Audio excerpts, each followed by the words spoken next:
नमस्कार, मेरा नाम डॉक्टर उदय फड़के है। मैं ट्रेनिंग से एक एंडोक्रिनोलॉजिस्ट हूँ।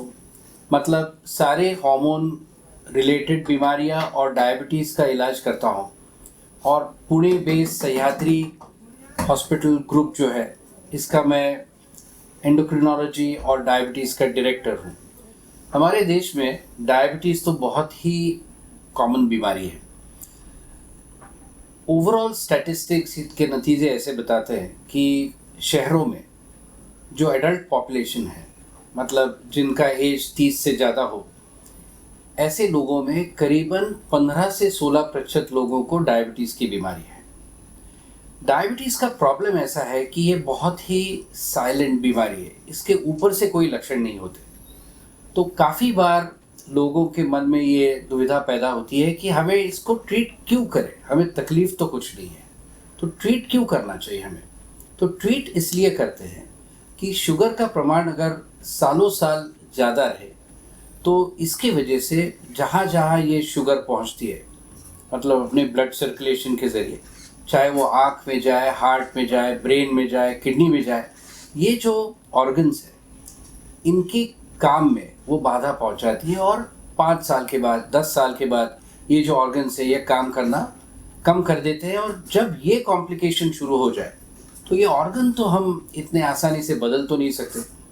तो ये सारा जो लॉन्ग टर्म कॉम्प्लिकेशन है इसको प्रिवेंट करने के लिए ज़्यादातर शुगर को अच्छी तरह से ट्रीट करना बहुत इम्पॉर्टेंट है। अल्पकालीन तौर पर, मतलब टेम्पररी या शॉर्ट टर्म बेसिस पे हम देखते हैं कि शुगर ज़्यादा हो तो इन्फेक्शंस हो सकते हैं, आपको कहीं स्किन पे एक आध फुंसी जैसी आ सकती है, बुखार आ सकता है, लेकिन ये तो घाव नहीं भरते। लेकिन ये तो छोटी छोटी चीज़ें और ये सबको होता भी नहीं है। ज़्यादातर जो हम शुगर ट्रीट करते हैं ये लॉन्ग टर्म कॉम्प्लिकेशंस को प्रिवेंट करने के लिए करते हैं। अब शुगर्स को हम ट्रीट कैसे करते हैं? तो शुगर ट्रीटमेंट लॉन्ग टर्म अगर हमें अच्छा सक्सेस चाहिए तो इसके बहुत ही इम्पॉर्टेंट 3 खंबे हैं।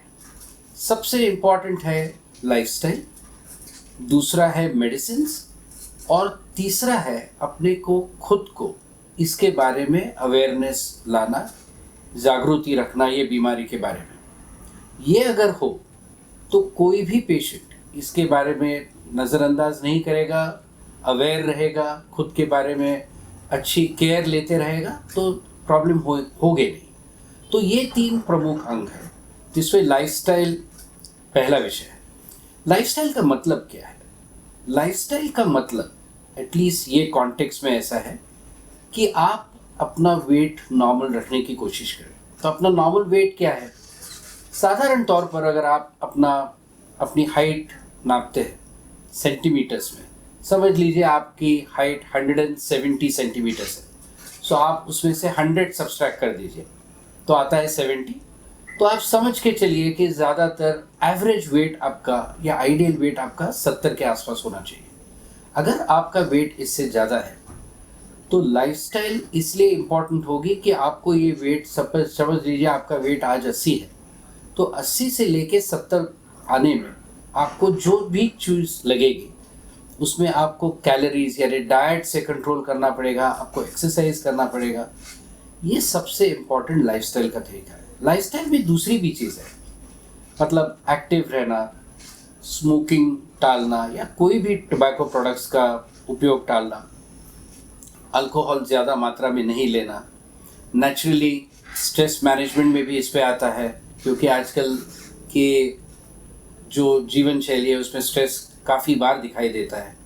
स्लीप डिसऑर्डर्स जो है, मतलब जो लोग ठीक से सोते नहीं हैं या बहुत लेट सोते हैं, बहुत लेट जागते हैं। इफ़ यू रिमेंबर, हमारे जो ग्रैंड पेरेंट्स हमेशा बोला करते थे कि अरे ऐसे मत करो, आप जल्दी सो जाओ, जल्दी जाग जाओ। तो इसमें सिर्फ उनके कहने की बात नहीं, इसमें अभी कुछ उसमें साइंटिफिक बेसिस भी है। क्योंकि अगर आप ज़्यादा देर तक आप जागते रहते हो, जहाँ एक्चुअली नेचर ने ऐसे डिज़ाइन किया कि आप एक समय पे सो जाओ, तो ज़रूर ब्लड प्रेशर, शुगर, इन तरह की जो बीमारियाँ हैं ये बढ़ जाती है। सो लाइफस्टाइल में आपका डाइट भी आता है, आपका एक्सरसाइज भी आता है, स्ट्रेस मैनेजमेंट आता है, आपके वाइसेस यानी आप smoking, tobacco, alcohol end of course stress management and sleep, ये सारी चीज़ें आपकी लाइफस्टाइल में आती है। अब हर एक व्यक्ति के लिए अलग अलग डाइट होगा, तो हर एक व्यक्ति का एक जैसा डाइट तो हो नहीं सकता। तो आपके साथ डाइटिशियन बैठ के आपके लिए जो सबसे सही हो, इस तरह से डाइट आपके लिए प्लान किया जाता है। एक्सरसाइज जो है ये तो हर एक आदमी ने करना चाहिए, डायबिटीज़ आपको हो या ना हो। और साधारण तौर पर 3 अलग अलग ढंग के एक्सरसाइजेस होते हैं, हर एक का अपना अपना फ़ायदा होता है। So first is aerobic exercise, जहाँ आपका हार्ट रेट बढ़ता है और एक लेवल पे जाके आपको वहाँ तक रखना है करीबन 30-35 मिनट। सो इसमें है running, jogging, brisk walking, uphill climbing, skipping, cycling, swimming. तो ये सारे एरोबिक एक्सरसाइजेस हैं। ये आपके हार्ट के लिए, लंग्स के लिए, सर्कुलेशन के लिए बहुत अच्छे हैं और ये अच्छे मात्रा में आपके कैलोरीज घटाते हैं और आपकी जो मसल्स है ये शुगर जो है ब्लड से खींच लेते हैं और उसको जला देते हैं ऊर्जा बनाने के लिए। तो ये शुगर के लिए बहुत इंपॉर्टेंट एक्सरसाइज है। सेकेंड टाइप ऑफ एक्सरसाइज जो है उसको हम कहते हैं फ्लेक्सिबिलिटी एक्सरसाइज, जो योगा जैसे एक्सरसाइजेस है। ये अपना खुद का वेट यूज़ करके हम अपने मसल्स का टोन अच्छा करते हैं। पोस्चर से काफ़ी सारी चीज़ें, मतलब आपके मसल्स अच्छे टोन रहते हैं, आपको पेन नहीं होता है और जितने आपके मसल्स अच्छे टोन में रहें आपकी सेहत उतनी सुधर जाती है। And the third important exercise जिसको हम रेजिस्टेंस ट्रेनिंग या स्ट्रेंथनिंग एक्सरसाइजेस बोलते हैं, जैसे जिम में करते हैं। आपको जिम में हर बार जाने की ज़रूरत नहीं, आप घर में भी कुछ चीज़ों का प्रयोग करके रिपीटेटिव आपको एक्सरसाइजेस करने हैं। आपको ये बॉडी बिल्डिंग के लिए एक्सरसाइज नहीं करना है, लेकिन आप कुछ भी वेट हाथ में लेके अगर आप उसको उठाते हैं, समझ लीजिए आप सेट्स करते हैं 10 के 5, that is also resistance training. तो ये तीनों एक्सरसाइजेस अगर हम एक साथ मिला दें तो इसका सबसे ज़्यादा फायदा होता है। तो that is about exercise. Medicine की अगर बात करें तो कई ऐसे मेडिसिन हैं। सो जब lifestyle alone does not work और आपके शुगर्स पूरी तरह से कंट्रोल नहीं है तो हम मेडिसिन का प्रयोग करते हैं। अब मेडिसिन में डायबिटीज़ ये एक बीमारी नहीं है, डायबिटीज़ अनेक अलग अलग बीमारियों का मिश्रण है जिसमें कई वजहों से एक्चुअली आपकी शुगर्स बढ़ सकती है। उसमें कोलेस्ट्रॉल भी बढ़ता है, उसमें ब्लड प्रेशर की भी बीमारी होती है, हार्ट की बीमारी हो सकती है। तो जब मेडिसिन हम चूज़ करते हैं ये भी बहुत ही निजी तौर पर इसका चयन होता है, मतलब हर एक के लिए एक ही किस्म की मेडिसिन नहीं होती। तो ये तो आपके डॉक्टर ही तय करेंगे। आपको ओवर द काउंटर किसी के सुनी सुनाई पर मेडिसिन लेना बहुत गलत बात होगी, क्योंकि इससे आपको साइड इफ़ेक्ट्स भी हो सकते हैं। जब आप मेडिसिन ले रहे हो तो डॉक्टर ये तय करते हैं कि आपके लिए सही क्या है, इससे आपको क्या साइड इफ़ेक्ट्स हो सकते हैं, क्या देखना चाहिए, डोज क्या सही होना चाहिए। तो ये बहुत इम्पॉर्टेंट है।